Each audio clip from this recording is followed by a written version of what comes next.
नमस्कार दोस्तों, साहित्य समाधान के मंच से मैं डॉक्टर रीता गौड़ आपका हार्दिक स्वागत करती हूं, अभिनंदन करती हूं। दोस्तों, अब परीक्षा में बहुत कम समय बचा है। ऐसी स्थिति में मैंने जब पिछले वर्षों के प्रश्न पत्रों पर गहरी नजर डाली तो मुझे महसूस हुआ कि हमें पत्र पत्रिकाएं हिंदी में प्रथम और पुरस्कार, ज्ञानपीठ, साहित्य अकादमी आदि इनके बारे में भी तथ्य आप लोगों तक पहुंचाने चाहिए। तो आज का सत्र इस दृष्टि से बहुत महत्वपूर्ण है कि हम आज चर्चा करने वाले हैं विशिष्ट पत्र पत्रिकाओं के विषय में, क्योंकि सुमेलित में अक्सर पत्र पत्रिकाओं के विषय में प्रश्न आते हैं और जो विद्वान हैं, जो साहित्यकार हैं, उन्होंने कौन कौन सी पत्रिकाएं प्रकाशित की, उनका उद्देश्य क्या था, उससे संबंधित प्रश्न भी परीक्षाओं में बार बार पूछे जा रहे हैं। तो ऐसी स्थिति में हम आज पढ़ने वाले हैं पत्र पत्रिकाओं के विषय में और हिंदी में प्रथम के विषय में और ज्ञानपीठ और साहित्य अकादमी भारत भारती, इन तीन पुरस्कारों पर विशेष दृष्टि डालेंगे, क्योंकि पुरस्कारों में इन्हीं से संबंधित प्रश्न बार बार प्रश्न पत्रों में पूछे जा रहे हैं। तो चलिए शुरू करते हैं आज का सत्र।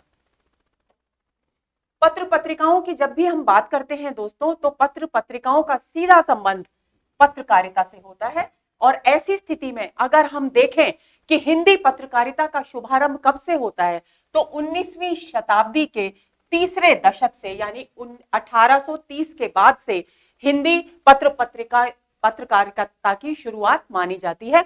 जब हम दोस्तों बात करते हैं 19वीं शताब्दी, तो इसका मतलब है कि 1800 ईस्वी के बाद के जितने भी वर्ष हैं 1899 तक, वे सब 19वीं शताब्दी हैं। और जब हम बात करते हैं 20वीं शताब्दी, तो यानी 1900 से लेकर और 1999 तक के सभी वर्ष 20वीं शताब्दी हैं। इस बात को आप ध्यान में रखेंगे। तो 19वीं सदी के तीसरे दशक से हिंदी पत्रकारिता का प्रारंभ होता है।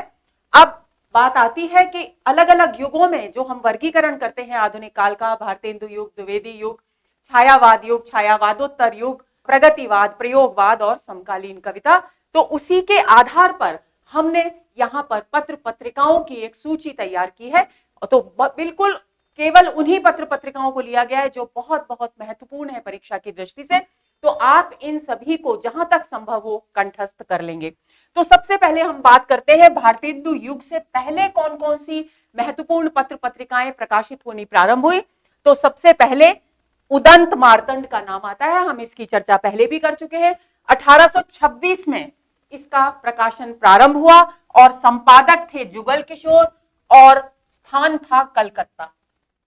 यानी दोस्तों आपको ध्यान रखना है कि उदंत मार्तंड यानी हिंदी का पहला समाचार पत्र जुगल किशोर के द्वारा 1826 में कलकत्ता नामक स्थान से प्रकाशित होना प्रारंभ हुआ। इस बात को भूलेंगे नहीं।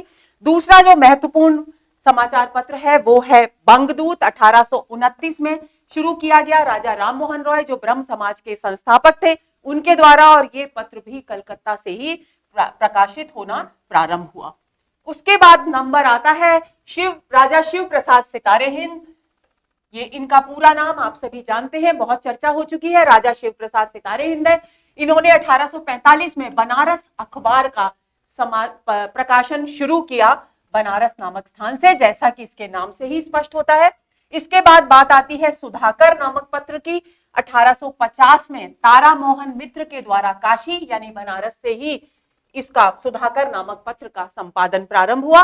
बुद्धि प्रकाश 1852 में सदासुख लाल के द्वारा, मुंशी सदासुख लाल के नाम से हम जिन्हें जानते हैं, जो प्रारंभिक हिंदी के, खड़ी बोली हिंदी के 4 आधार स्तंभों में से एक है, उन्होंने बुद्धि प्रकाश नाम से 1852 में आगरा से इस पत्र का संपादन प्रारंभ किया। प्रजा हितैषी नामक पत्र का संपादन प्रारंभ किया 1855 में राजा लक्ष्मण सिंह ने, आगरा से ही। और उसके बाद लोकमित्र नामक पत्र का संपादन प्रारंभ हुआ 1863 में ईसाई मिशनरियों के द्वारा, और यह भी आगरा से ही हुआ। अब प्रश्न आपके मन में स्वभावतः ये उठेगा कि ईसाई मिशनरियों ने हिंदी पत्र क्यों प्रारंभ किया, क्योंकि दोस्तों उन्हें उस पत्र के माध्यम से अपने धर्म का प्रचार और प्रसार करना था। तो उस माध्यम के लिए उन्हें न केवल खड़ी बोली जैसी यहाँ की स्थानीय भाषा की आवश्यकता थी, बल्कि एक ऐसे माध्यम की आवश्यकता भी थी, एक ऐसे पत्र की भी आवश्यकता थी जिसके माध्यम से वो अपनी बात लोगों तक पहुंचा सके। तो ऐसी स्थिति में आगरा से 1863 में ईसाई मिशनरियों के द्वारा लोकमित्र नामक पत्र का संपादन प्रारंभ किया गया। अगला पत्र आता है तत्वबोधिनी। 1865 में गुलाब शंकर ने इसका संपादन और प्रकाशन प्रारंभ किया। बरेली से, यानी ज्यादातर पत्र पत्रिकाएं जो प्रारंभिक दौर में प्रकाशित हुई भारतेंदु पूर्व युग में, वे उत्तर प्रदेश के विभिन्न स्थानों से प्रकाशित होनी प्रारंभ हुई। अब इस युग की जो पत्रकारिता है, यानी महत्वपूर्ण तथ्य भारतेंदु पूर्व युगीन पत्रिकाओं के विषय में जो हमें जानने चाहिए। सबसे पहली बात महत्वपूर्ण कि हिंदी का पहला समाचार पत्र उदंत मार्तंड को माना जाता है। दूसरी बात, उदंत मार्तंड का प्रकाशन जब प्रारंभ हुआ तो उसमें खड़ी बोली को मध्य देशीय भाषा के नाम से संबोधित किया गया, यानी खड़ी बोली के लिए खड़ी बोली शब्द का प्रयोग नहीं किया गया, बल्कि मध्य देशीय भाषा शब्द का प्रयोग किया गया। इस बात को ध्यान में रखना आवश्यक है। 30 मई को उदंत मार्तंड का प्रकाशन दिवस था और उसी को आधार मानकर राष्ट्रीय हिंदी पत्रकारिता दिवस कब मनाया जाता है? 30 मई को मनाया जाता है। ये बात भी आप भूलेंगे नहीं। बंगदूत पत्रिका का प्रकाशन हिंदी के अलावा जो राजा राममोहन रॉय के द्वारा प्रकाशित करनी शुरू की गई थी, उस पत्रिका का हिंदी में तो होता ही था प्रकाशन, उसके अलावा अंग्रेजी, फारसी और बंगला भाषाओं में भी वह पत्रिका प्रकाशित होती थी। हिंदी भाषी क्षेत्र से हिंदी भाषा में प्रकाशित होने वाला पहला अखबार बनारस अखबार है, जिसे राजा शिव प्रसाद सितारे हिंद के द्वारा प्रकाशित और संपादित किया गया। ध्यान देंगे, जो उदंत मार्तंड जो हिंदी का पहला समाचार पत्र माना जाता है, वो कलकत्ता से प्रकाशित हुआ और बंगाल हिंदी भाषी क्षेत्र नहीं माना गया। मध्य देश, उत्तर भारत हिंदी भाषी क्षेत्र माना गया है। तो ऐसी स्थिति में यह माना जाता है कि हिंदी भाषी क्षेत्र से हिंदी भाषा में प्रकाशित होने वाला जो पहला अखबार है वो है बनारस अखबार। इस अंतर को, उदंत मार्तंड और बनारस अखबार के संबंध में इन तथ्यों के अंतर को आप अच्छी तरह से समझ लेंगे। इस समाचार पत्र की भाषा हिंदू उर्दू थी। हिंदू उर्दू भाषा का अर्थ है कि जिस हिंदी का प्रयोग इस बनारस अखबार में किया गया, उसमें उर्दू के शब्दों का बहुत अधिक प्रयोग होता था, क्योंकि आपको एक बार फिर याद दिला दूं कि राजा शिव प्रसाद सितारे हिंद उर्दू मिश्रित हिंदी के समर्थक थे।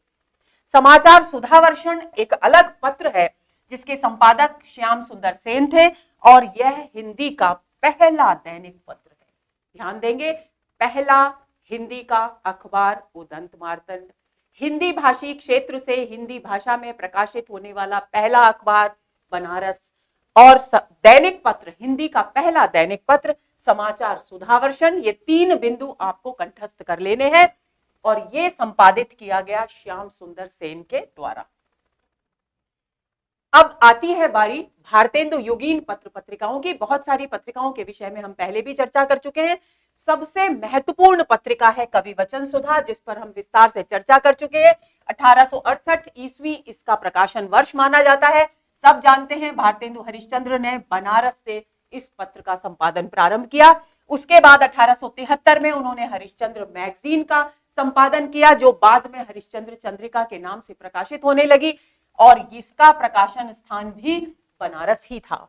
उसके बाद भारतेंदु हरिश्चंद्र ने 1874 में बाला बोधिनी नामक पत्रिका का संपादन किया और ये पत्रिका भी बनारस से ही संपादित हुई। उसके बाद लाला श्रीनिवास दास ने काशी यानी बनारस से ही 1874 में ही सदादर्श नामक पत्रिका का संपादन किया। ध्यान देंगे, ये 3 पत्रिका तो आपको कंठस्थ हो ही चुकी हैं, क्योंकि भारतेंदु हरिश्चंद्र के विषय में हम बहुत गहरी चर्चा पहले भी कर चुके हैं। लेकिन श्रीनिवास दास के द्वारा काशी से ही 1874 में प्रकाशित सदादर्श नामक पत्रिका को आप ध्यान में रख लेंगे।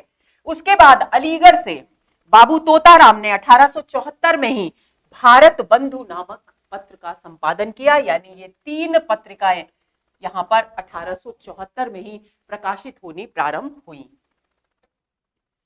भारत मित्र नामक पत्र का संपादन किया गया 1877 में रुद्रदत्त के द्वारा कलकत्ता से। फिर बहुत ही महत्वपूर्ण हिंदी की एक और पत्रिका प्रयाग से यानी इलाहाबाद से प्रकाशित होनी प्रारंभ हुई 1877 में और बालकृष्ण भट्ट इसके संपादक थे। इस पर प्रश्न भी पूछा गया था और हमने इस विषय में अच्छी चर्चा भी की थी, तो इस पत्रिका को आपको भूलना नहीं है। हिंदी प्रदीप 1877, बालकृष्ण भट्ट, और प्रकाशन हुई कहां से? प्रयाग से। अगली पत्रिका बहुत ही महत्वपूर्ण आनंद कादम्बिनी, इस पर भी प्रश्न पूछा जा चुका है। 1881 में इसका संपादन या प्रकाशन प्रारंभ हुआ और बद्री नारायण चौधरी प्रेम घन के द्वारा यह पत्रिका मिर्जापुर से प्रकाशित होनी प्रारंभ हुई। भारतेंदु नामक पत्रिका, देखिए ध्यान देंगे, भारतेंदु नामक पत्रिका, भारतेंदु नाम है, इससे कंफ्यूज बिल्कुल नहीं होंगे कि यह भारतेंदु हरिश्चंद्र की ही होगी, बल्कि ध्यान देंगे कि भारतेंदु पत्रिका राधा चरण गोस्वामी के द्वारा वृंदावन से 1883 में प्रकाशित होनी प्रारंभ की गई। इसके बाद नंबर आता है प्रताप नारायण मिश्र के द्वारा कानपुर से 1883 में ही प्रकाशित पत्रिका ब्राह्मण का। तो ये सभी पत्रिकाएं भारतेंदु युग की बहुत महत्वपूर्ण हैं दोस्तों। बाल मुकुंद गुप्त ने लाहौर से 1888 में कोहिनूर नामक एक पत्रिका का संपादन किया, लेकिन ये पत्रिका उर्दू में प्रकाशित हुई थी, क्योंकि लाहौर स्थान इसका प्रकाशन स्थान है और लाहौर एक ऐसा क्षेत्र था हमारे देश का जहां पर उर्दू भाषा की का प्राबल्य था, उर्दू भाषा का प्रयोग अधिक होता था। तो इसके विषय को, इसकी विषय वस्तु को अच्छी तरह से ज्यादा लोग समझ सके, हृदयंगम कर सके, इसलिए बाल मुकुंद गुप्त ने इस पत्रिका को उर्दू भाषा में प्रकाशित करना प्रारंभ किया। उसके बाद बंबई से गोपाल राम गहमरी, आपको नाम याद होगा। गोपाल राम गहमरी कौन है? गोपाल राम गहमरी जासूसी उपन्यासों के प्रवर्तक माने जाते हैं। 1892 में आपने भारत भूषण पत्रिका का संपादन और प्रकाशन प्रारंभ किया। आगे चलें। इसके बाद नंबर आता है मिर्जापुर से प्रेम घन, बद्री नारायण चौधरी प्रेम घन के द्वारा ही प्रकाशित एक अन्य पत्रिका का, जो 1893 में प्रकाशित होनी प्रारंभ हुई और जिसका नाम था नागरी नीरद। उसके बाद मुजफ्फरपुर से 1893 में देवकी नंदन खत्री के द्वारा साहित्य सुधानिधि नामक एक पत्रिका का प्रकाशन हुआ। गोपाल राम गहमरी, जिन्होंने पहले ही एक पत्रिका प्रकाशित कर दी थी, उन्होंने, गोपाल राम गहमरी ने मेरठ से ही 1895 में साहित्य सरोज नामक एक पत्रिका का संपादन प्रारंभ किया। नागरी बहुत महत्वपूर्ण पत्रिका है। नागरी प्रचारिणी पत्रिका 1896 में काशी से प्रकाशित होनी प्रारंभ हुई और बहुत ही हिंदी साहित्य के शोध की दृष्टि से इस पत्रिका का बहुत उल्लेखनीय योगदान रहा है दोस्तों। इसके विषय में एक एक तथ्य परीक्षा की दृष्टि से बहुत महत्वपूर्ण है और इसके प्रारंभिक संपादकों में थे श्याम सुंदर दास, राम नारायण मिश्र और शिव कुमार सिंह। आगे चलें। अब भारतेंदु युगीन पत्रकारिता के विषय में, यानी पत्र पत्रिकाओं के विषय में कुछ महत्वपूर्ण तथ्य जो हमें भूलने नहीं है। पहली बात, भारतेंदु हरिश्चंद्र द्वारा संपादित कवि वचन सुधा साहित्य, समाचार और राजनीति की पत्रिका थी। ये बात आपको भूलनी नहीं है। यानी कवि वचन सुधा का मतलब हुआ 1868 ईस्वी। इसके बाद भारतेंदु द्वारा संपादित हरिश्चंद्र मैगजीन में साहित्यिक, वैज्ञानिक, राजनीतिक, धार्मिक और पुरातत्व संबंधी लेख और निबंध प्रकाशित होते थे। यानी कवि वचन सुधा साहित्य, समाचार और राजनीति तक सीमित थी, लेकिन उससे कहीं अधिक व्यापक विषय वस्तु थी हरिश्चंद्र मैगजीन की, क्योंकि उसमें साहित्य, विज्ञान, राजनीति, धर्म और पुरातत्व संबंधी लेख और निबंध प्रकाशित हुआ करते थे। इस अंतर को आपको ध्यान में रखना है। बाद में इसका नाम हरिश्चंद्र चंद्रिका हो गया, हरिश्चंद्र मैगजीन का। इसकी चर्चा हम कई बार कर चुके हैं। हरिश्चंद्र चंद्रिका का मूल स्वर, हरिश्चंद्र चंद्रिका भले ही विषय वस्तु बहुत व्यापक थी, लेकिन उसका मूल स्वर देशभक्ति और अंग्रेजी शासन की गलतियां सामने लाना था। ये बिंदु आपकी स्मृति में रहना चाहिए ताकि आप इसकी भूमिका को हिंदी साहित्य की दृष्टि से, देश के स्वतंत्रता आंदोलन की दृष्टि से इस पत्रिका के महत्व को अच्छी तरह समझ सकें। इस पत्रिका में यति वैश्या संवाद एक प्रकाशित हुआ और इसका को आधार बनाकर अंग्रेज सरकार ने इस पत्रिका को अश्लील पत्रिका घोषित कर दिया और जो पत्रिका सरकार के द्वारा व्यापक स्तर पर खरीदी जाती थी, उस की सरकारी खरीद उन्होंने बंद कर दी। भारतेंदु हरिश्चंद्र ने हरिश्चंद्र चंद्रिका का स्वतंत्र अस्तित्व जब आर्थिक संकट में पड़ गया, तब उन्होंने इस पत्रिका को बंद कर दिया और इसको मोहन चंद्रिका के नाम से प्रकाशित करना प्रारंभ किया। देखिए हरिश्चंद्र चंद्रिका पर क्योंकि अंग्रेज सरकार की नजर हो गई थी, आपको इस संदर्भ में एक और बात याद दिला दूं कि प्रेमचंद ने भी अपने उर्दू नाम को छोड़कर हिंदी नाम प्रेमचंद से लिखना इसलिए शुरू किया था क्योंकि सोजे वतन के माध्यम से उनके साहित्य पर अंग्रेज सरकार की दृष्टि पड़ चुकी थी। तो ऐसी स्थिति में उनकी हर कृति का प्रतिबंधित होना अवश्यम भावी था। तो वही स्थिति भारतेंदु हरिश्चंद्र के साथ हुई हरिश्चंद्र चंद्रिका के संबंध में। तो हरिश्चंद्र चंद्रिका को उन्होंने बंद कर दिया और मोहन चंद्रिका के नाम से उसे फिर से प्रकाशित करना प्रारंभ किया। मोहनलाल विष्णुलाल पंड्या मोहन चंद्रिका को चलाने का उन्होंने दायित्व संभाला, यानी सारा संपादन का कार्य, प्रकाशन का कार्य मोहनलाल विष्णुलाल पांड्या ने संभाला। भारतेंदु को हरिश्चंद्र चंद्रिका से बहुत लगाव था। यही कारण है कि उन्होंने फिर भी उन्हें मोहन चंद्रिका के नाम से प्रकाशित पत्रिका से संतुष्टि नहीं हुई, तो उन्होंने हरिश्चंद्र चंद्रिका को फिर से नवोदित हरिश्चंद्र चंद्रिका नाम से पुनः प्रकाशित करना प्रारंभ किया। लेकिन दुर्भाग्यवश इसके प्रकाशन के 2 अंक निकलने के पश्चात ही उनका देहांत हो गया। और आपको भूलना नहीं है 1885 उनके निधन का वर्ष है और उनके जन्म का वर्ष है 1850, यानी मात्र 35 वर्ष की आयु में ये महान साहित्यकार अपना विपुल साहित्य छोड़कर इस संसार से विदा हो गया। आगे चलें। भारतेंदु नीति प्रकाश। अब हरिश्चंद्र चंद्रिका से ज्ञात होता है कि भारतेंदु की इच्छा थी कि वो एक नीति प्रकाश नाम से भी एक विधि पत्रिका यानी कानून से संबंधित पत्रिका को प्रकाशित करें, ताकि इसकी जानकारी किससे मिलती है? हरिश्चंद्र चंद्रिका के अप्रैल 1875 के अंक से मिलती है। उसमें उन्होंने लिखा है कि एक माहवारी यानी मासिक पत्र नीति प्रकाश नाम का बनारस से जारी होगा। भविष्य की योजना बता रहे हैं। इसमें उर्दू और अंग्रेजी कानूनों का तर्जुमा यानी अनुवाद,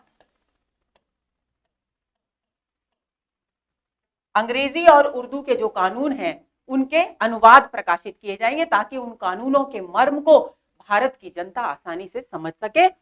छपा करेगा और इसके सिवाय विलायत और हाई कोर्ट के फैसले भी छपेंगे, ताकि ब्रिटिश सरकार किस प्रकार की नीतियों को अपना रही है भारत में, उससे सारा का सारा देश, सारे देशवासी अच्छी तरह से परिचित हो जाएं।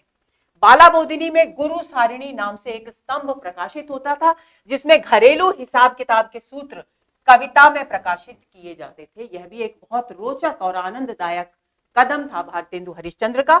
यह पत्रिका 4 वर्ष प्रकाशित होने के बाद बंद हो गई। चिंतामणि घोष ने, अब एक और महत्वपूर्ण बिंदु आता है, चिंतामणि घोष ने 1884 में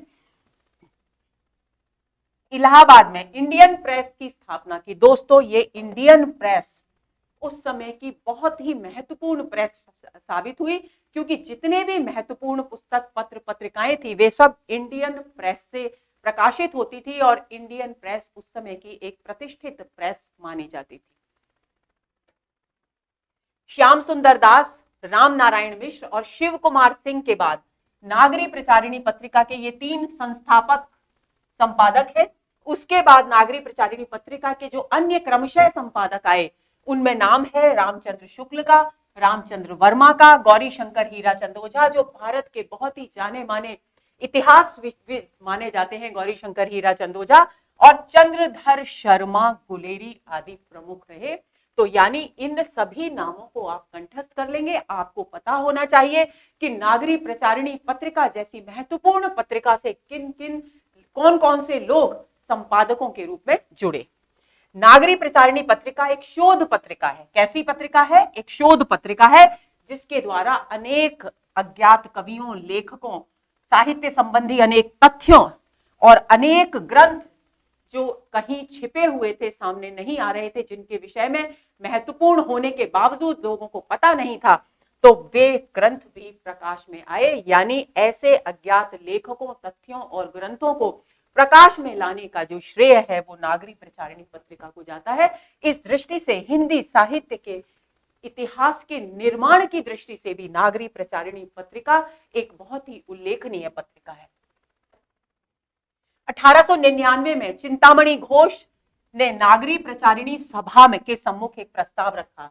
चिंतामणि घोष कौन? चिंतामणि घोष वे जिन्होंने इंडियन प्रेस की स्थापना की थी इलाहाबाद में। उन्होंने नागरी प्रचारिणी सभा के समक्ष 1899 में एक प्रस्ताव रखा कि एक ऐसी सचित्र मासिक पत्रिका का प्रकाशन होना चाहिए जिसमें पत्र भी हो, संपादन शुरू किया जाना चाहिए।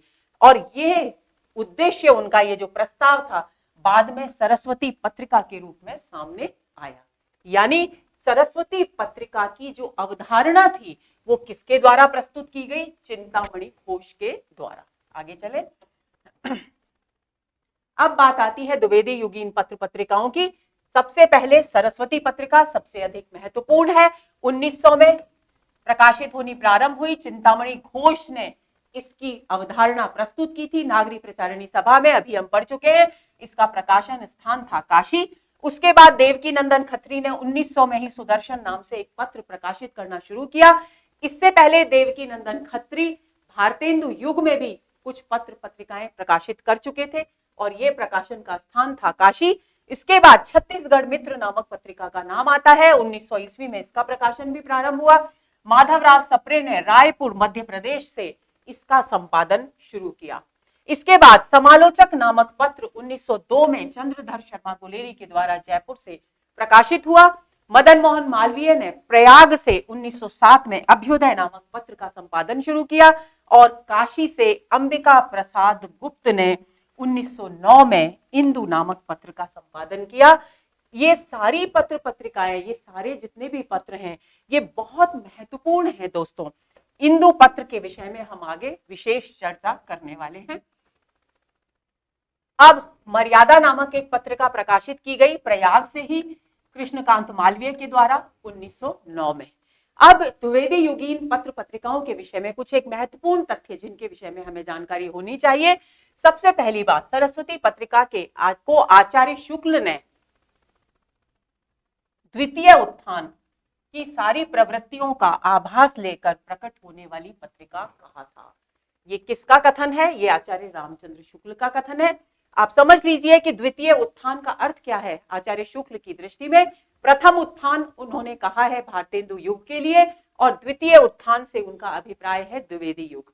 तो उन्होंने द्विवेदी युग की द्वितीय उत्थान अर्थात द्विवेदी युग की एक महत्वपूर्ण पत्रिका माना है सरस्वती पत्रिका को, क्योंकि उसमें अपने समय के साहित्य की सारी विशेषताएं उजागर होती हैं। सरस्वती पत्रिका का पहला अंक 1 जनवरी 1900 को प्रकाशित हुआ। आगे चलते हैं। सरस्वती पत्रिका का नामकरण चिंतामणि घोष के द्वारा किया गया था, ये हम पढ़ चुके हैं। सरस्वती का प्रकाशन, ये बात ध्यान देंगे, इंडियन प्रेस इलाहाबाद के द्वारा, जो वर्तमान में प्रयास से जाना जाता है, और से होता था प्रकाशन इंडियन प्रेस से, और संपादन कार्य काशी वाराणसी में होता था। महावीर प्रसाद द्विवेदी के संपादन काल में सरस्वती पत्रिका में छायावादी प्रवृत्तियों का समावेश पूरी तरह से निषिद्ध था, क्योंकि महावीर प्रसाद द्विवेदी साहित्य को नीति, उपदेश और संस्कृति से ही जोड़ना चाहते थे। वे श्रृंगारिकता को साहित्य के लिए उपयुक्त नहीं मानते थे। यही कारण है कि उन्होंने छायावादी प्रवृत्तियों को, अपनी छायावादी प्रवृत्तियों से युक्त साहित्यिक कृतियों को अपनी इस पत्रिका में प्रकाशित नहीं होने दिया।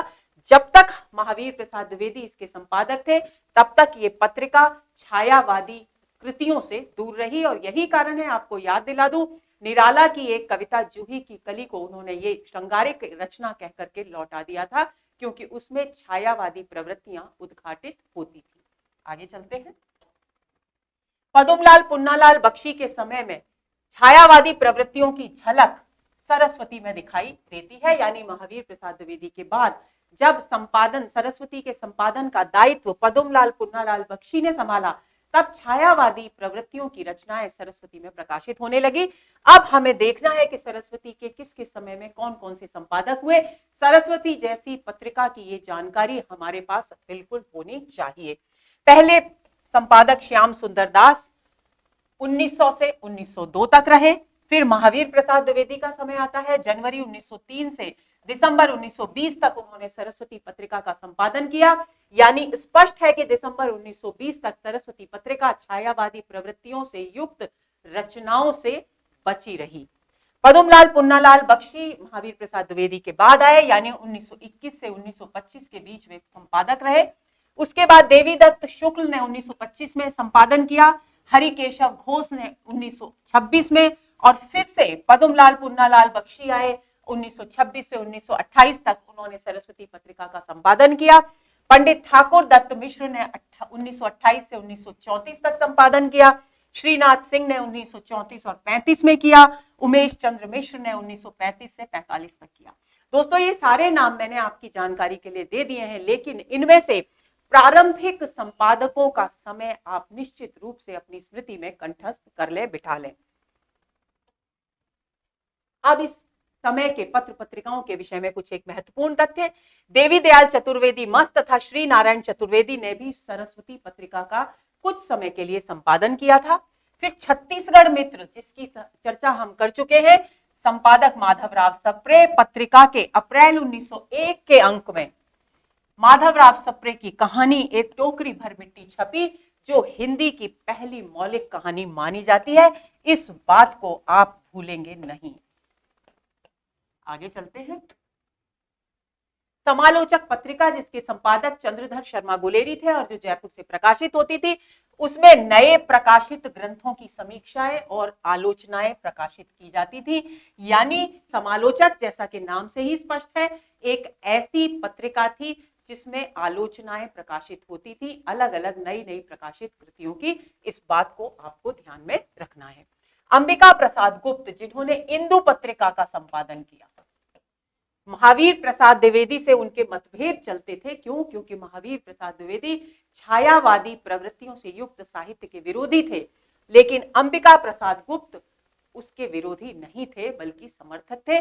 और इस मतभेद को लेकर उनमें विवाद चलता रहता था, और यही कारण है कि ऐसा माना जाता है कि 1909 में उन्होंने काशी से अपनी एक अलग पत्रिका प्रकाशित करनी प्रारंभ की, और उनका उद्देश्य था महावीर प्रसाद द्विवेदी की जो सरस्वती पत्रिका है, उसके विरोध में एक छायावादी प्रवृत्तियों से युक्त पत्रिका का संपादन करना। तो ये तथ्य भी आपको ध्यान रखना है। गुप्त जी के संपादक होने के बावजूद इस पत्रिका पर जयशंकर प्रसाद की स्पष्ट छाप दिखाई देती है। हमने जो भी रचनाएं पढ़ी हैं दोस्तों जयशंकर प्रसाद की, हमने देखा है कि अधिकांशतः उनकी कविताएं, उनकी कहानियां इंदु पत्रिका में ही प्रकाशित होती थी, क्योंकि जयशंकर प्रसाद से प्रभावित थे अंबिका प्रसाद गुप्त और उनकी पत्रिका इंदु। इंदु को उस समय सरस्वती पत्रिका के विरोधी और वैकल्पिक मंच के रूप में देखा जाता था। मर्यादा, जिसका संपादन कृष्णकांत मालवीय ने किया, अपने समय की एक महत्वपूर्ण राजनीतिक पत्रिका थी। तीनों पत्रिकाओं के अंतर को आप ध्यान में रख लेंगे। सरस्वती पत्रिका नैतिक उपदेशमूलक पत्रिका के रूप में उभरी, इंदु पत्रिका छायावादी प्रवृत्तियों के और एक वैकल्पिक, सरस्वती पत्रिका के एक वैकल्पिक पत्र के रूप में उभरी, और मर्यादा पत्रिका एक राजनीतिक पत्रिका के रूप में उभरी। 1922 में डॉक्टर संपूर्णानंद ने मर्यादा के संपादन का कार्यभार संभाला। उसके बाद इस युग की एक और महत्वपूर्ण पत्रिका थी प्रभा, जिसका संपादन किया कालूराम गंगड़ारे ने, और आगे चलकर माखनलाल चतुर्वेदी और उसके बाद बालकृष्ण शर्मा नवीन ने भी इस पत्रिका का संपादन किया। इस दृष्टि से ये पत्रिका बहुत महत्वपूर्ण है, क्योंकि माखनलाल चतुर्वेदी और बालकृष्ण शर्मा नवीन जैसे उल्लेखनीय साहित्यकारों का इससे संबंध रहा। प्रभा में भावों की भिड़ंत, बहुत ही महत्वपूर्ण एक ऐतिहासिक लेख छपा, जिसमें यह सिद्ध किया गया था कि निराला की बहुत सी कविताएं रविंद्रनाथ ठाकुर की कविताओं की नकल हैं। और ये इस बात को लेकर एक बहुत बड़ा विवाद उस समय के साहित्य जगत में हुआ। तो इस बात को भी आप भूलेंगे नहीं कि भावों की भिड़ंत जो एक लेख प्रकाशित हुआ था, वो कौन सी पत्रिका में प्रकाशित हुआ था? प्रभा पत्रिका में। और इसमें क्या कहा गया था? इसमें कहा गया था कि निराला की अधिकांश जो कविताएं हैं वे रविंद्रनाथ टैगोर की कविताओं की नकल है। अब बात आती है छायावादी युग की प्रमुख पत्र और पत्रिकाओं की। तो सबसे महत्वपूर्ण छायावाद की पत्रिका है चांद। 1920 में इसका प्रकाशन प्रारंभ हुआ। राम रख सहगल, चंडी प्रसाद हृदयेश और महादेवी वर्मा का संबंध संपादक के रूप में इस पत्रिका से विशेष रूप से रहा है, और इसका संपादन और प्रकाशन हुआ प्रयाग से। इसके बाद कर्मवीर पत्रिका आती है 1920 में। संस्थापक थे माखनलाल चतुर्वेदी, माधवराव सप्रे, जबलपुर से प्रकाशित होती थी कर्मवीर। दोनों ही महत्वपूर्ण स्थापना की माखनलाल चतुर्वेदी ने और संपादन का दायित्व संभाला माधवराव सप्रे ने और पत्रिका प्रकाशित होती थी जबलपुर से, इस बात को भूलना नहीं है। उसके बाद आज नाम से एक पत्रिका प्रकाशित हुई 1920 में, श्री प्रकाश विष्णु पराड़कर ने इसका संपादन किया और वाराणसी से यह पत्रिका प्रकाशित हुई। उसके बाद अहमदाबाद से महात्मा गांधी ने एक पत्र प्रकाशित किया, हिंदी नवजीवन 1921 में। उसके बाद बारी आती है समन्वय नामक पत्र की। 1922 में इसका प्रकाशन प्रारंभ हुआ। स्वामी माधवानंद और सूर्यकांत त्रिपाठी निराला ने पटना से इसका प्रकाशन प्रारंभ किया। माधुरी पत्रिका 1922 में प्रकाशित होनी प्रारंभ हुई। इसके संस्थापक थे विष्णु नारायण भार्गव और इसके संपादकों में जिनके नाम आते हैं उनमें दुलारे लाल भार्गव, रूप नारायण पांडे, कृष्ण बिहारी मिश्र और प्रेमचंद के नाम विशेष रूप से उल्लेखनीय है। आपकी स्मृति में ताजा कर दूं, माधुरी, जागरण और हंस तीन पत्रिकाओं से विशेष रूप से संबंधित रहे थे प्रेमचंद, तो उसी माधुरी की बात यहां हो रही है और लखनऊ से इसका प्रकाशन प्रारंभ हुआ। अब बात आती है मतवाला पत्रिका की। 1923 में प्रकाशन प्रारंभ हुआ।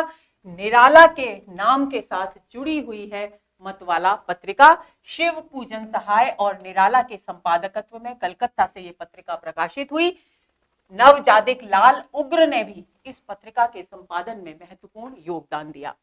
फिर कल्याण 1925 में प्रकाशित होनी प्रारंभ हुई। इसके संस्थापक थे जय दयाल गोयंका। बंबई से इसका प्रकाशन प्रारंभ हुआ और इसके संपादन का कार्य संभाला हनुमान प्रसाद ने।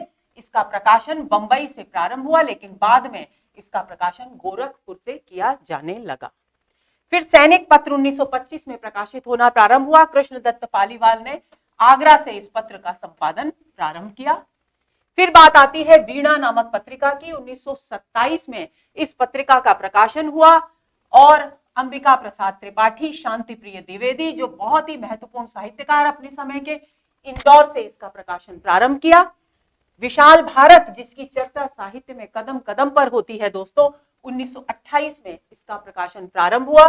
बनारसी दास चतुर्वेदी के द्वारा कलकत्ता से यह पत्रिका निकलनी शुरू हुई। युवक नामक पत्रिका से जुड़े हैं। 1928 का वर्ष इसके प्रकाशन का वर्ष है और इस पत्रिका से संबंधित हैं राम वृक्ष बेनीपुरी और गंगा शरण सिंह और ये पत्रिका प्रकाशित हुई पटना से। इसके बाद बात आती है माया नामक पत्रिका की। 1929 में इसका प्रकाशन प्रारंभ हुआ।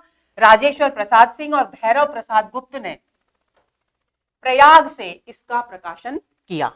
हंस पत्रिका 1930 में आप सभी जानते हैं प्रेमचंद ने बनारस से प्रकाशित करनी प्रारंभ की। जागरण नामक पत्रिका 1932 शिव पूजन सहाय और प्रेमचंद से ने इसका संपादन किया और बनारस से यह पत्रिका भी प्रकाशित की गई। मैंने आपसे चर्चा की जागरण, हंस और माधुरी तीन पत्रिकाओं से विशेष रूप से जुड़े थे प्रेमचंद। विश्व बंधु नामक पत्रिका 1933 में प्रकाशित होनी प्रारंभ हुई और इस पत्रिका के प्रेरक थे मालवीय, मदन मोहन मालवीय, और संपादन किया बीपी गोस्वामी ने और पत्रिका प्रकाशित हुई लाहौर से। भारत नामक पत्र का संपादन किया 1933 में नंद दुलारे वाजपेयी ने इलाहाबाद से। फिर हिंदुस्तान 1936 में प्रकाशित होनी प्रारंभ हुई और सत्यदेव विद्यालंकार, मुकुट बिहारी वर्मा, रतनलाल जोशी ने इस पत्रिका का संपादन किया दिल्ली से। नया साहित्य नाम से 1936 में शमशेर बहादुर सिंह और रामविलास शर्मा ने एक पत्रिका का संपादन प्रारंभ किया।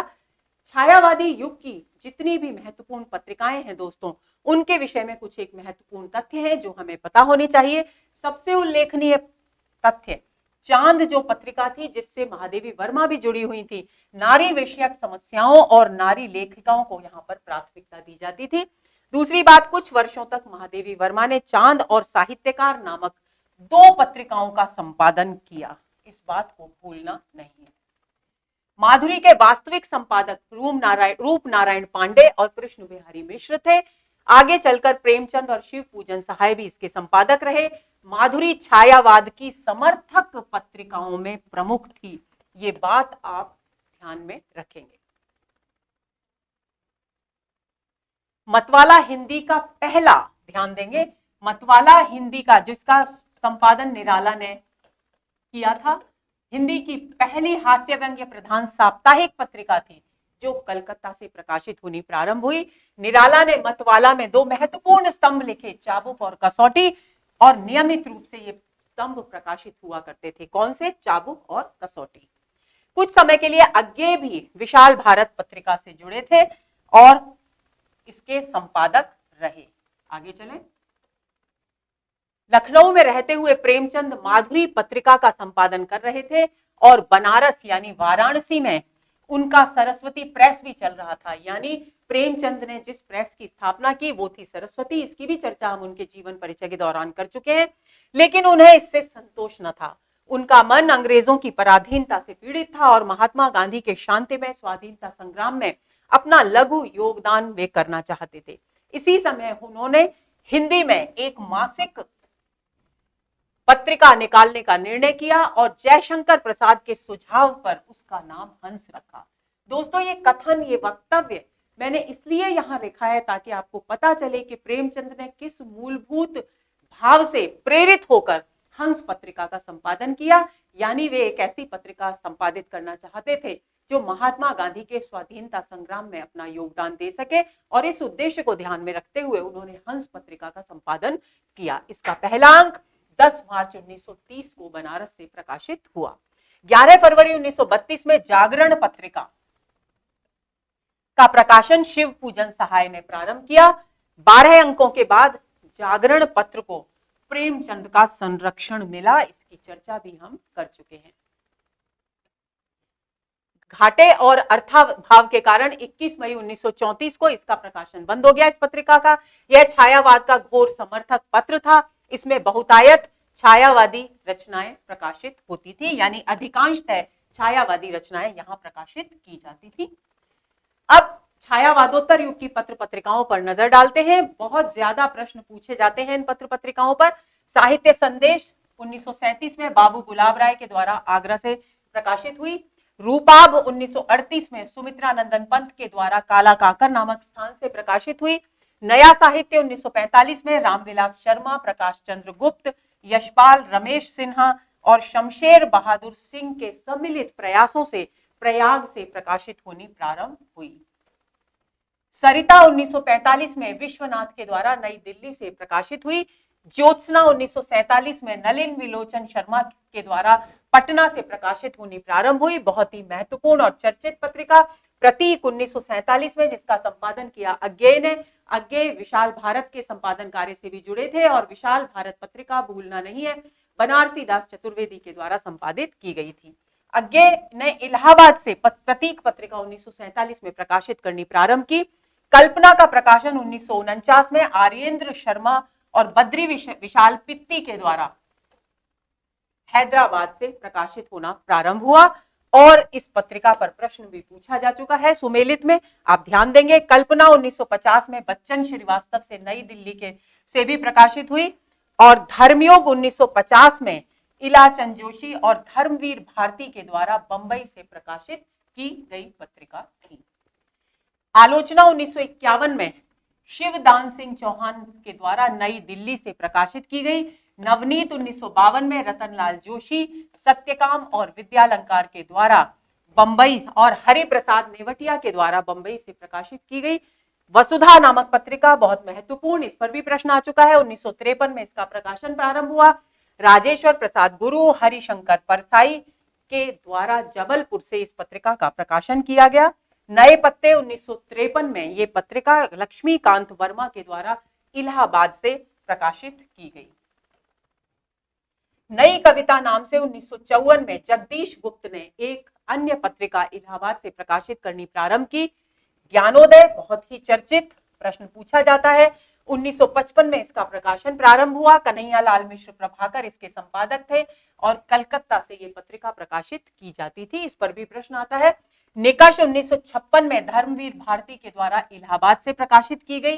कृति 1958 में नरेश मेहता और श्रीकांत वर्मा के द्वारा दिल्ली से प्रकाशित की गई। समालोचक 1958 में रामविलास शर्मा के द्वारा आगरा से प्रकाशित की गई। अब इन छायावादोत्तर युग की पत्र पत्रिकाओं से संबंधित कुछ महत्वपूर्ण तथ्य जान लेते हैं। धर्मवीर भारती ने 1971 के बांग्लादेश स्वतंत्रता संग्राम के युद्ध की विभीषिकाओं का आंखों देखा हाल धर्मयुग में युद्ध यात्रा शीर्षक से प्रस्तुत किया। ये तथ्य आपको भूलना नहीं है। आलोचना के संपादकों में क्रमशः शिवदान सिंह चौहान, धर्मवीर भारती, रघुवंश, विजय नारायण देवसाई, ब्रजेश्वर वर्मा और नंदुलारे वाजपेयी के नाम विशेष उल्लेखनीय हैं। अप्रैल और जून 1967 में राजकमल प्रकाशन ने आलोचना का फिर से प्रकाशन करना प्रारंभ किया और इसके संपादक थे नामवर सिंह। यानी आपको ध्यान रखना है कि आलोचना पत्रिका पुनः प्रकाशित की गई राजकमल प्रकाशन के द्वारा और उसके संपादक नामवर सिंह थे। 1937 में बाबू गुलाब राय ने साहित्य संदेश नाम से एक पत्र का संपादन किया, जो उस समय का प्रमुख आलोचनात्मक पत्र था। भगवती चरण वर्मा ने 1940 में विचार नाम का साप्ताहिक और 1948 में नवजीवन नाम का एक दैनिक पत्र संपादित करना प्रारंभ किया। किसने? भगवती चरण वर्मा ने। अब समकालीन दौर की कुछ पत्रिकाओं पर चर्चा करते हैं। पहल प्रश्न पूछा जा चुका है परीक्षा में। 1960 में ज्ञान रंजन के द्वारा जबलपुर से प्रकाशित की गई पत्रिका। तरुण भारत 1961 में लल्लन प्रसाद व्यास लखनऊ के द्वारा प्रकाशित पत्रिका। सारिका बहुत ही महत्वपूर्ण 1960 में रतनलाल जोशी, मोहन राकेश, कमलेश्वर चंद्रगुप्त विद्यालंकार के द्वारा दिल्ली से प्रकाशित की जाने वाली पत्रिका। कादम्बिनी 1960 में बालकृष्ण राव के द्वारा इलाहाबाद से संपादित पत्रिका और बाद में इसका संपादन दिल्ली से किया, इसका प्रकाशन दिल्ली से किया जाने लगा और इसके संपादन कार्य से जुड़े रामानंद दोषी, राजेंद्र अवस्थी और मृणाल पांडे। दोस्तों, मृणाल पांडे उपन्यासकार शिवानी की पुत्री है। इसके बाद नाम आता है माध्यम पत्रिका का। 1964 में इसका प्रकाशन प्रारंभ हुआ। बालकृष्ण राव इसके संपादक थे और पत्रिका प्रकाशित हुई इलाहाबाद से। दिनमान बहुत ही महत्वपूर्ण पत्रिका 1965 में प्रकाशन प्रारंभ हुआ। अज्ञेय, रघुवीर सहाय, कन्हैयालाल नंदन इसके संपादन कार्य से जुड़े और दिल्ली से ये पत्रिका प्रकाशित होती थी। संचेतना जो सचेतन कहानी आंदोलन से जुड़ी हुई पत्रिका है, उसका प्रकाशन 1967 में महीप सिंह के द्वारा दिल्ली से किया गया। समीक्षा 1968 में देवेंद्र नाथ शर्मा और गोपाल राय वे जिन्होंने विश्व उपन्यास कोश लिखा है, उसके लेखक गोपाल राय, उन्होंने पटना से इस पत्र का संपादन किया। नवनीत 1970 में लक्ष्मी नारायण गर्दे के द्वारा काशी और दिल्ली से प्रकाशित की गई। कथा पत्रिका 1972 में मार्कंडेय के द्वारा पटना से प्रकाशित की गई। पूर्व ग्रह 1974 में अशोक वाजपेयी के द्वारा भोपाल से प्रकाशित महत्वपूर्ण पत्रिका रही। दस्तावेज, इस पर भी प्रश्न आ चुका है। दस्तावेज नामक पत्रिका 1978 में विश्वनाथ प्रसाद तिवारी के द्वारा गोरखपुर से प्रकाशित की गई।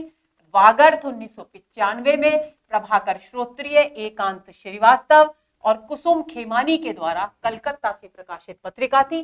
बहुत ही महत्वपूर्ण पत्रिका। तद्भव प्रश्न पूछा जा चुका है परीक्षा में। 1999 में अखिलेश के संपादन में लखनऊ से प्रकाशित होनी प्रारंभ हुई। बहुवचन बहुत महत्वपूर्ण पत्रिका 1999 में अशोक मिश्र के द्वारा वर्धा से प्रकाशित होनी प्रारंभ हुई। मधुमती पत्रिका बहुत ही महत्वपूर्ण पत्रिका। प्रश्न पूछा जाता है राजस्थान से संबंधित प्रश्नों में भी ये बहुत इंपॉर्टेंट है दोस्तों, क्योंकि इसका प्रकाशन राजस्थान साहित्य अकादमी उदयपुर के द्वारा किया जाता है और इसके संपादन कार्य किया ब्रजरतन जोशी ने। आगे चलते हैं। हिंदी समय नामक जो पत्रिका थी अवधेश कुमार के द्वारा संपादित की गई और महात्मा गांधी अंतरराष्ट्रीय विश्वविद्यालय के द्वारा ये अनियमित ऑनलाइन प्रकाशित होने वाली पत्रिका है वर्धा से। हंस का पुनर्प्रकाशन, देखिए आलोचना पत्रिका के पुनर्प्रकाशन की बात हम पढ़ चुके हैं। हंस जो पत्रिका बंद हो गई थी, प्रेमचंद के द्वारा मूल रूप से प्रारंभ की गई थी, उसका पुनः प्रकाशन 1986 में राजेंद्र यादव ने दिल्ली से किया। नया ज्ञानोदय 2003 में लीलाधर मंडोई के द्वारा, जो भारतीय ज्ञानपीठ के द्वारा प्रकाशित होती थी, नई दिल्ली से इसका प्रकाशन प्रारंभ किया गया। अब महत्वपूर्ण तथ्यों पर बात करते हैं। दिनमान साप्ताहिक पत्रिका के संपादक अज्ञेय थे। बाद में रघुवीर सहाय इसके सहायक संपादक बने। सर्वेश्वर दयाल सक्सेना, बहुत महत्वपूर्ण तथ्य, सर्वेश्वर दयाल सक्सेना के द्वारा रचित चर्चे और चरखे स्तंभ, दिनमान के स्तंभ है ये, बहुत लोकप्रिय हुआ और बाद में ये सारे स्तंभ जो सर्वेश्वर दयाल सक्सेना के द्वारा लिखे गए थे चर्चे और चरखे के नाम से, पुस्तक के रूप में भी प्रकाशित हुए।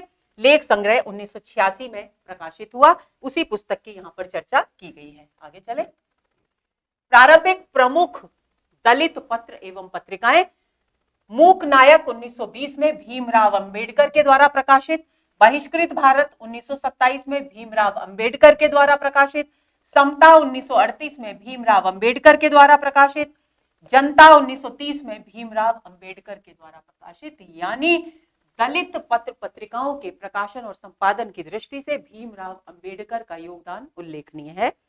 दलित मित्र नामक पत्र 1937 में रघुनंदन प्रसाद ने प्रकाशित करना प्रारंभ किया बिहार से। नवजीवन नामक पत्रिका 1937 में चंद्रिका प्रसाद ने लखनऊ से प्रकाशित करनी प्रारंभ की। प्रज्ञा साहित्य 1995 में बहुत महत्वपूर्ण, क्योंकि ओम प्रकाश वाल्मीकि एक महत्वपूर्ण दलित साहित्यकार माने जाते हैं, 1995 में इसका प्रकाशन हुआ फर्रुखाबाद से। पश्यंती 1997 में जयप्रकाश करदम एक और दलित साहित्यकार, दिल्ली से प्रकाशित की ये पत्रिका। बयान मोहनदास नैमिष राय ने दिल्ली से 2006 में प्रकाशित की ये पत्रिकाएं आप भूलेंगे नहीं। नागफनी, इस पर प्रश्न भी आ चुका है, 2010 में रूप नारायण सोनकर के द्वारा दिल्ली में से प्रकाशित हुई पत्रिका है। दलित साहित्य वार्षिकी जयप्रकाश करदम के द्वारा दिल्ली से प्रकाशित की जाती है। बहुत ही महत्वपूर्ण पत्रिकाएं हैं ये, इन पत्रिकाओं को आप कंठस्थ कर लेंगे। महत्वपूर्ण तथ्य है, 1 जनवरी 1899 ईस्वी में मराठी भाषा में दीनबंधु पत्रिका का संपादन ज्योतिबा फूले ने प्रारंभ किया और दलित पत्रिका की शुरुआत दीनबंधु से मानी जाती है। दीनबंधु के बाद योगदान किसका आता है? भीमराव अंबेडकर का। तो ये बात आप ध्यान में रखेंगे, लेकिन ये पत्र मराठी भाषा में प्रकाशित किया गया था, इस बात को भी आप भूलेंगे नहीं। हिंदी में दलित पत्रकारिता की शुरुआत जनता पत्र से मानी जाती है और इसके संपादक डॉक्टर भीमराव अंबेडकर थे। जनता पत्र 1956 ईस्वी में प्रबुद्ध भारत नाम से प्रकाशित होने लगा और इसके संपादन का दायित्व भी अंबेडकर ने ही संभाला। यानी हिंदी की दलित पत्रकारिता की शुरुआत कहां से? जनता पत्र से। जनता पत्र के प्रबुद्ध भारत के नाम से प्रकाशित किया जाने लगा 1956 से और इसके संपादक थे भीमराव अंबेडकर। हिंदी साहित्य के विषय में अब कुछ महत्वपूर्ण तथ्यों पर चर्चा करते हैं। हिंदी के पहले कवि कौन माने जाते हैं? 9वीं शताब्दी के सराफा को हिंदी का पहला कवि माना जाता है। खड़ी बोली हिंदी के पहले कवि कौन माने जाते हैं? अमीर खुसरो माने जाते हैं। हिंदी के सर्वप्रथम कोशकार कौन है?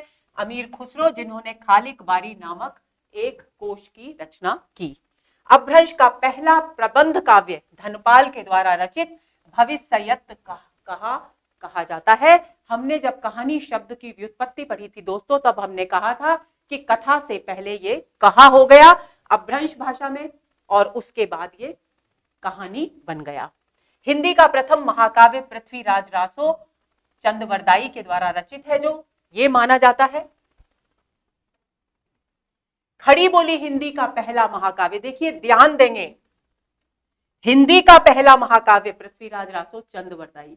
खड़ी बोली हिंदी का पहला महाकाव्य प्रिय प्रवास हरिऔध के द्वारा रचित। खड़ी बोली हिंदी गद्य की पहली रचना, चर्चा कर चुके हैं, चंद छंद वर्णन की महिमा, जो गंग कवि के द्वारा लिखी गई और अकबर के समकालीन थे गंग कवि। परिमार्जित खड़ी बोली का प्रथम गद्य ग्रंथ भाषा योग वासिष्ठ रामप्रसाद निरंजनी के द्वारा रचित है। शुद्ध एवं परिमार्जित बोली के प्रथम लेखक, परिमार्जित खड़ी बोली कर लीजिए, खड़ी बोली के प्रथम लेखक रामप्रसाद निरंजनी को मानते हैं आचार्य शुक्ल। हिंदी काव्य में पहली बार 12 मासा का वर्णन कहां किया गया? बीसल देव रासो में किया गया, जो नरपति नाल के द्वारा रची गई कृति है। हिंदी काव्य में सबसे पहले नक्षिक वर्णन राउल वेल नामक कृति में, जो रोड कवि की है, इनका नाम कभी कहीं कहीं रोडा के रूप में भी मिलता है, तो उनके द्वारा रचित राउल वेल में पहला नक्षिक वर्णन होता है। हिंदी का पहला चंपू काव्य भी राउल वेल ही है और हिंदी में सबसे पहले दोहा छंद का प्रयोग करने वाले हैं 6ठी शताब्दी ईस्वी के कवि जोइंदू। हिंदी में सबसे पहले दोहा चौपाई पद्धति अपनाई गई सरहपा के द्वारा, जिन्हें हिंदी का पहला कवि माना जाता है। हिंदी के पहले गीतकार माने गए हैं विद्यापति। हिंदी की पहली कवयित्री मानी गई हैं मीराबाई और हिंदी के पहले दलित कवि हैं संत रैदास। आधुनिक हिंदी के पहले दलित कवि, आधुनिक हिंदी के, वैसे तो कौन है, संत रैदास है हिंदी के पहले दलित कवि, लेकिन आधुनिक हिंदी के पहले दलित कवि माने गए हैं हीरा डोम, जिन्होंने अछूत की शिकायत नाम से एक रचना की। हिंदी खड़ी बोली का पहला काव्य ग्रंथ है श्रीधर पाठक के द्वारा रचित एकांतवासी योगी। काव्य ग्रंथ, महाकाव्य अलग है, काव्य ग्रंथ अलग है। मुक्त छंद के पहले प्रयोक्ता हैं निराला, जिन्होंने मुक्त छंद का सबसे पहला प्रयोग अपनी कविता जूही की कली में किया। हिंदी में रीति काव्य का पहला ग्रंथ है कृपाराम के द्वारा लिखा गया हित तरंगिणी। हिंदी का पहला मौलिक नाटक गोपाल चंद गिरधरदास के द्वारा रचित नहुष है, जो भारतेंदु के पिता थे। हिंदी का पहला अभिनीत नाटक, इसकी चर्चा भी हम कर चुके हैं, जानकी मंगल है, शीतला प्रसाद त्रिपाठी के द्वारा रचित। हिंदी की पहली एकांकी जयशंकर प्रसाद के द्वारा रचित एक घूंट मानी जाती है। हिंदी का पहला छायावाद का पहला काव्य संग्रह झरना माना जाता है, जिसकी रचना जयशंकर प्रसाद ने की। हिंदी की पहली अतुकांत रचना है प्रेम पथिक, जो जयशंकर प्रसाद के द्वारा रची गई। हिंदी का पहला गद्य काव्य है साधना, जो राय कृष्ण दास के द्वारा रचा गया। आचार्य शुक्ल के अनुसार हिंदी की पहली मौलिक कहानी है इंदुमती, जिसकी रचना किशोरी लाल गोस्वामी ने की। ध्यान देंगे, किसके अनुसार? आचार्य शुक्ल के अनुसार। और सर्वमान्य मत के अनुसार हिंदी की पहली कहानी है एक टोकरी भर मिट्टी। इस अंतर को ध्यान में रखेंगे। विकल्प में एक टोकरी भर मिट्टी नहीं है और इंदुमती है, तो इंदुमती को ही सही उत्तर मानेंगे। लेकिन अगर इंदुमती नहीं है, एक टोकरी भर मिट्टी है, तो एक टोकरी भर मिट्टी को ही चिन्हित करेंगे। और शुक्ल के मत के अनुसार पूछा गया है, तो इंदुमती को ही टिक करेंगे। इस बात को आप ध्यान में रखेंगे। हिंदी की पहली मौलिक कहानी एक टोकरी भर मिट्टी माधव राव सप्रे के द्वारा रची गई और छत्तीसगढ़ पत्रिका में प्रकाशित हुई। हिंदी की प्रथम वैज्ञानिक कहानी चंद्रलोक की यात्रा, जो केशव प्रसाद ने लिखी। हिंदी की पहली दलित कहानी सतीश के द्वारा रची गई वचनबद्ध। मुक्ति स्मारिका 1975 में इसका प्रकाशन हुआ। हिंदी का पहला मौलिक उपन्यास परीक्षा गुरु श्रीनिवास दास के द्वारा लिखा गया। हिंदी का पहला दलित उपन्यास, बहुत ही महत्वपूर्ण, छप्पर जयप्रकाश करदम के द्वारा लिखा गया, 1994 इसका वर्ष। हिंदी की प्रथम महिला उपन्यासकार साध्वी सती प्राण अबला मल्लिका देवी सुहासिनी के नाम से इन्होंने उपन्यास लिखा, 1890 में प्रकाशित हुआ। हिंदी की प्रथम आत्मकथा अर्धकथानक, जो दोस्तों पद्यात्मक है, आपको ध्यान रखना है, बनारसी दास के द्वारा लिखी गई। हिंदी का पहला मानक जीवनी ग्रंथ, जो कलम का सिपाही है अमृत राय, जो प्रेमचंद के छोटे पुत्र हैं, उनके द्वारा लिखा गया प्रेमचंद की जीवनी से संबंधित ग्रंथ है। हिंदी का पहला यात्रा संस्मरण है श्रीमती हरदेवी के द्वारा रचित 1883 में प्रकाशित लंदन यात्रा। हिंदी का पहला रिपोर्टाज है लक्ष्मीपुरा शिवदान सिंह चौहान के द्वारा रचित। हिंदी का पहला संस्मरण है पद्म पराग पद्म सिंह शर्मा के द्वारा रचित। हिंदी की पहली महिला आत्मकथा है जानकी देवी बजाज के द्वारा रचित मेरी जीवन यात्रा। हिंदी की पहली दलित महिला आत्मकथा है दोहरा अभिशाप, जो कौशल्या वैसंत्री के द्वारा रची गई। इन तथ्यों को आप दोस्तों हिंदी में प्रथम वाले जितने भी तथ्य हैं उनको अच्छी तरह से हृदयंगम कर लेंगे आप। हिंदी आलोचना की पहली पुस्तक है समालोचना समुच्चय, महावीर प्रसाद द्विवेदी के द्वारा लिखी गई। हिंदी में पहली तुलनात्मक आलोचना पद्म सिंह शर्मा ने की, बिहारी और सादी के नाम से। हिंदी भाषा में हिंदी का पहला व्याकरण हिंदी भाषा व्याकरण लेखक पादरी एम.टी. आदम के द्वारा लिखा गया, यानी एक हिंदुस्तानी के द्वारा हिंदी का पहला व्याकरण नहीं लिखा गया। हिंदी का पहला व्याकरण एम.टी. आदम, जो पादरी थे, उन्होंने लिखा। हिंदी का पहला भारतीय व्याकरण पंडित श्रीलाल ने लिखा, भाषा चंद्रोदय के नाम से 1855 में। आगे चलते हैं। राजभाषा आयोग के पहले अध्यक्ष बाला साहेब गंगाधर खेर माने गए हैं। हिंदी साहित्य परिषद के पहले अध्यक्ष पुरुषोत्तम दास टंडन। हिंदी के विकास में दोस्तों इन सभी की बहुत ही महत्वपूर्ण भूमिका है। नागरी प्रसारिणी सभा के पहले सभापति बाबू राधा कृष्ण दास माने गए हैं। नागरी लिपि सुधार समिति के पहले अध्यक्ष आचार्य नरेंद्र देव माने गए हैं। आपको ध्यान हो तो हिंदी भाषा के विकास के दौरान हमने आचार्य नरेंद्र देव समिति की भी चर्चा की थी। हिंदुस्तानी के स्थान पर हिंदी शब्द का सबसे पहला प्रयोग गिलक्राइस्ट, प्रोफेसर गिलक्राइस्ट जो फोर्ट विलियम कॉलेज से जुड़े हुए थे, उन्होंने किया। खड़ी बोली शब्द का पहला प्रयोग लल्लू लाल के द्वारा किया गया। अब आती है बात पुरस्कार और सम्मानों की दोस्तों। तो वैसे तो बहुत सारे सम्मान हैं जो हिंदी साहित्य से जुड़े हुए हैं, लेकिन यहाँ विशेष तौर पर हम 3 सम्मानों की चर्चा करेंगे। ज्ञानपीठ, साहित्य अकादमी और भारत भारती, जिनसे संबंधित प्रश्न अक्सर परीक्षाओं में आते हैं। तो सबसे पहला पुरस्कार है ज्ञानपीठ पुरस्कार। ये किसके द्वारा दिया जाता है? भारतीय ज्ञानपीठ न्यास के द्वारा दिया जाता है। किसको दिया जाता है? भारत का कोई भी नागरिक जो 8वीं अनुसूची में दर्ज की गई 22 भाषाओं में या फिर अंग्रेजी भाषा में साहित्य का सृजन करता हो, उसकी श्रेष्ठ कृति को यह दिया जाता है। और सम्मान के तौर पर दिए जाते हैं 11 लाख रुपए, प्रशस्ति और वाग देवी की एक कांस्य प्रतिमा। इसके बाद दूसरा पुरस्कार हिंदी साहित्य का है साहित्य अकादमी पुरस्कार। ये साहित्य अकादमी के द्वारा दिया जाता है और इसकी स्थापना 12 मार्च 1954 को की गई थी। भारत की मान्यता प्राप्त प्रमुख भाषाओं जो 8वीं अनुसूची में दर्ज 22 भाषाएं हैं, अंग्रेजी और इसके साथ राजस्थानी भी यहाँ शामिल है। प्रत्येक में प्रकाशित सर्वश्रेष्ठ साहित्यिक रचना को यह सम्मान दिया जाता है और सम्मान के रूप में 1 लाख रुपए दिए जाते हैं। इसके बाद आता है सरस्वती सम्मान। के बिरला फाउंडेशन के द्वारा दिया जाता है। स्थापना वर्ष है 1991 और ये इसकी भी वही बात है, भारतीय संविधान की 8वीं अनुसूची में शामिल भाषाओं में भारतीय लेखकों की पिछले 10 सालों में प्रकाशित साहित्यिक कृति को दिया जाता है। 15 लाख रुपए दिए जाते हैं। प्रशस्ति पत्र, पट्टिका और शॉल प्रदान किया जाता है। व्यास सम्मान भी के बिरला फाउंडेशन के द्वारा दिया जाता है। पिछले 10 वर्षों के भीतर प्रकाशित हिंदी की कोई भी साहित्यिक कृति जिसका साहित्य में महत्वपूर्ण योगदान हो, उसे व्यास सम्मान से सम्मानित किया जाता है और सम्मान के तौर पर दिए जाते हैं 4 लाख रुपए। शलाका सम्मान हिंदी अकादमी के द्वारा दिया जाता है। हिंदी भाषा और साहित्य के क्षेत्र में समर्पित उत्कृष्ट कार्य के लिए शलाका सम्मान से साहित्यकारों को सम्मानित किया जाता है। 5 लाख रुपए दिए जाते हैं सम्मान के रूप में, शॉल दिया जाता है और प्रशस्ति पत्र दिया जाता है। भारत भारती सम्मान उत्तर प्रदेश हिंदी संस्थान के द्वारा दिया जाता है। हम अनेक साहित्यकारों की चर्चा कर चुके हैं दोस्तों जो भारत भारती, ज्ञानपीठ या फिर साहित्य अकादमी सम्मान या शलाका सम्मान से सम्मानित किए गए। साहित्य के क्षेत्र में उत्कृष्ट योगदान के लिए भारत भारती सम्मान दिया जाता है और प्रतीक चिन्ह के साथ 5 लाख रुपए, स्मृति चिन्ह और अंग वस्त्र दिए जाते हैं।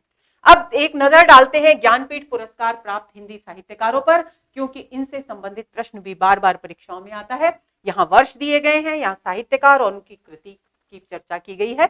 1968 में ये पुरस्कार यानी पहला ज्ञानपीठ मिला सुमित्रा नंदन पंत को, उनकी कृति चिदंबरा पर, जो कि एक काव्य कृति है। 1972 में ये ही मिला रामधारी सिंह दिनकर को, उनकी प्रबंध कृति उर्वशी पर।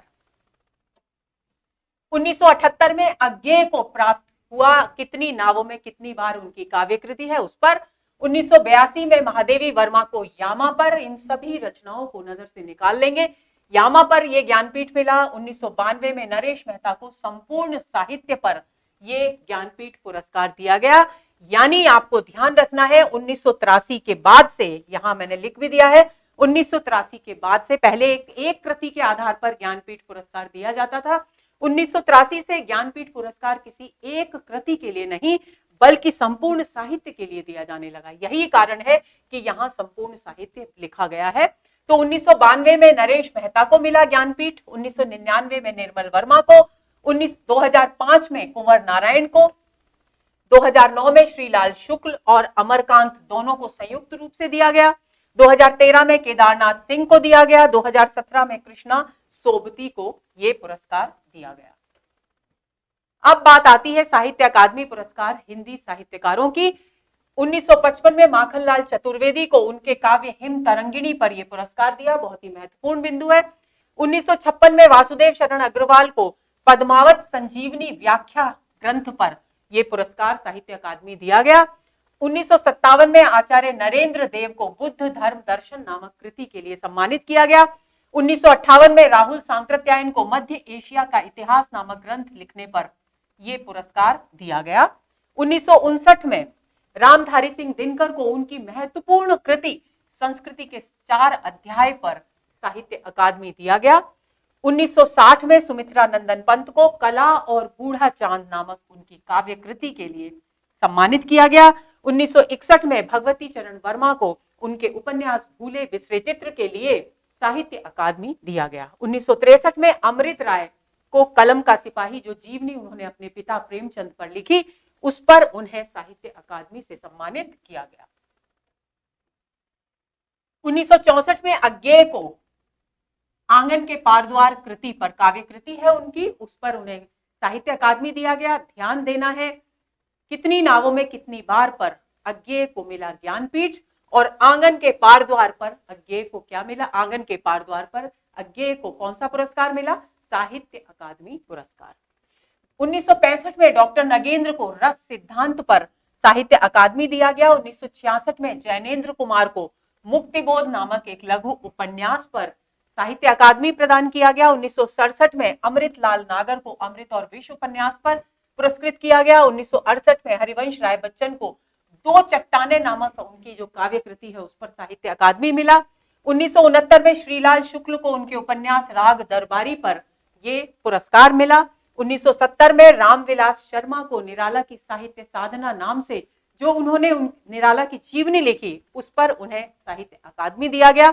1971 में नामवर सिंह को उनकी एक आलोचनात्मक कृति कविता के नए प्रतिमान पर हिंदी साहित्य अकादमी पुरस्कार से सम्मानित किया गया।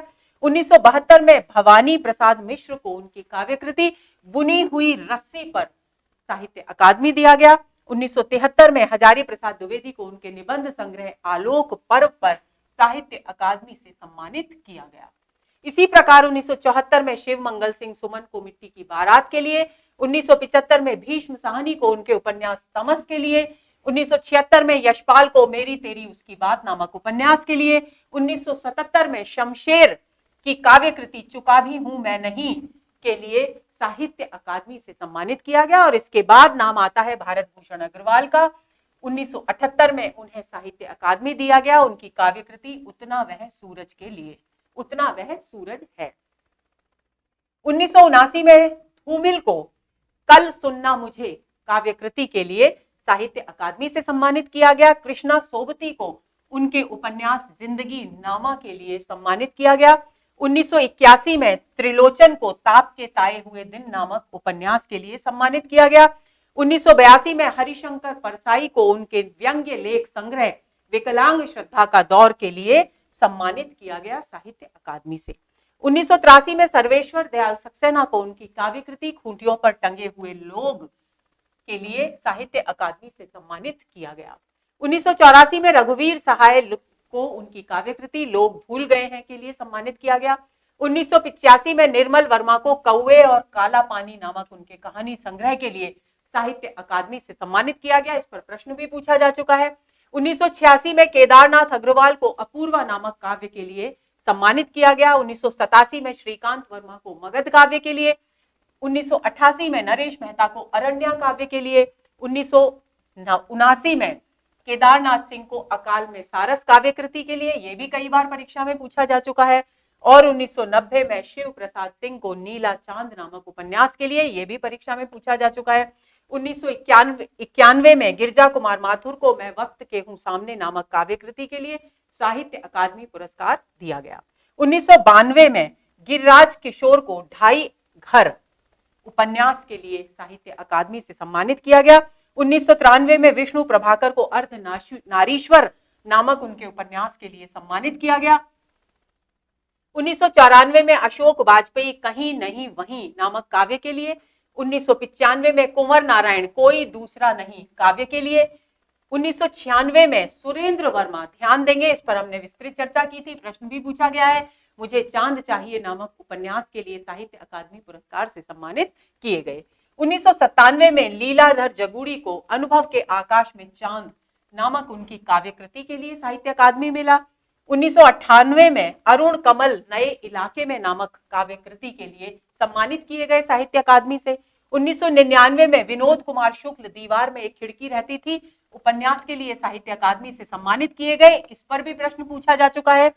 2000 में मंगलेश डबराल हम जो देखते हैं नामक कविता संग्रह के लिए साहित्य अकादमी से सम्मानित किए गए।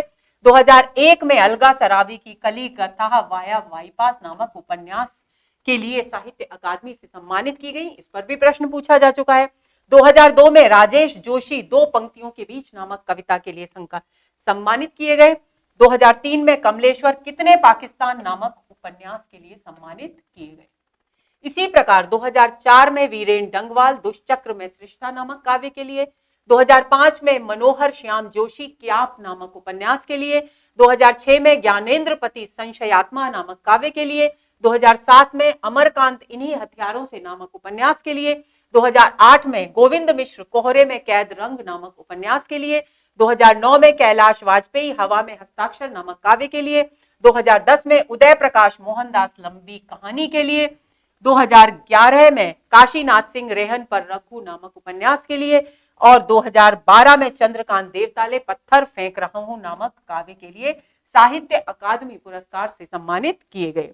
2013 में बहुत बार प्रश्न आया है। 2013 में मृदुला गर्ग को उनके उपन्यास मिलजुल मन के लिए साहित्य अकादमी से पुरस्कृत किया गया।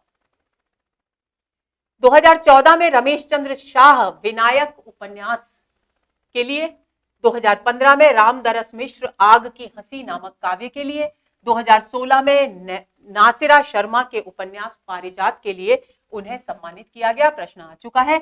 2017 में रमेश कुंतल मेघ विश्व मिथक सरित सागर नामक साहित्यिक आलोचनात्मक ग्रंथ के लिए सम्मानित किए गए।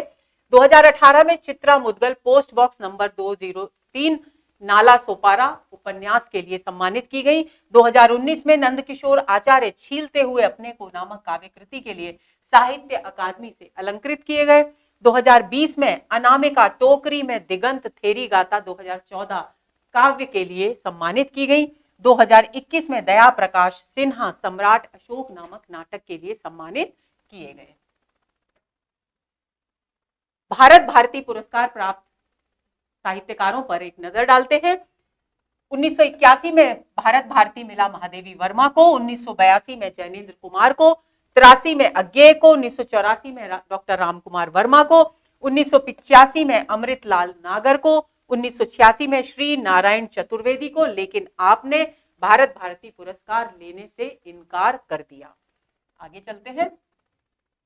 1987 में नागार्जुन, 1988 में रामविलास शर्मा, 1989 में धर्मवीर भारती, 1990 में नरेश मेहता, 1991 में कुंवर चंद्र प्रकाश सिंह, 1992 में डॉक्टर नगेंद्र, 1993 में डॉक्टर शिव मंगल सिंह सुमन, 1994 में डॉक्टर रघुवंश, 1995 में अमृत राय और 1996 में डॉक्टर विजयेंद्र स्नातक भारत भारती सम्मान से सम्मानित किए गए।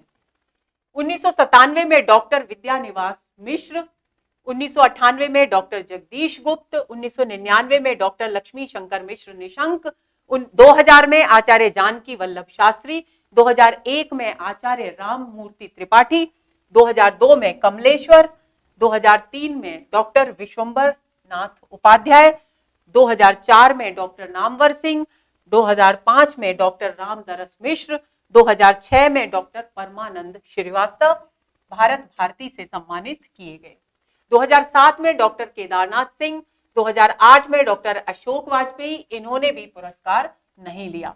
2009 में डॉक्टर महीप सिंह सचेतन कहानी आंदोलन के प्रवर्तक, 2010 में डॉक्टर कैलाश वाजपेयी, 2011 में गोविंद मिश्र, 2012 में डॉक्टर गोपाल दास नीरज, 2013 में दूधनाथ सिंह, 2014 में काशीनाथ सिंह, 2015 में विश्वनाथ त्रिपाठी और 2016 में डॉक्टर आनंद प्रकाश दीक्षित भारत भारती से सम्मानित साहित्यकार हैं। उसी प्रकार 2017 में डॉक्टर रमेश चंद्र शाह, 2018 में उषा किरण खान, 2019 में डॉक्टर सूर्य बाला, 2020 में पांडे शशि भूषण शीतांशु नामक साहित्यकारों को भारत भारती से सम्मानित किया गया। तो दोस्तों ये हुआ हमारा आज का बहुत ही महत्वपूर्ण सत्र। इस सत्र को आयोजित करने का उद्देश्य बस इतना ही था कि इनसे संबंधित कोई भी प्रश्न आपका परीक्षा में गलत न हो। तैयारी में लगे रहिए, लक्ष्य पर अपनी दृष्टि केंद्रित रहिए और अगले सत्र के इंतजार में रहिए, क्योंकि अब बात सिर्फ 1 या 2 दिन की ही शेष है। बहुत सारी शुभकामनाएं। नमस्कार।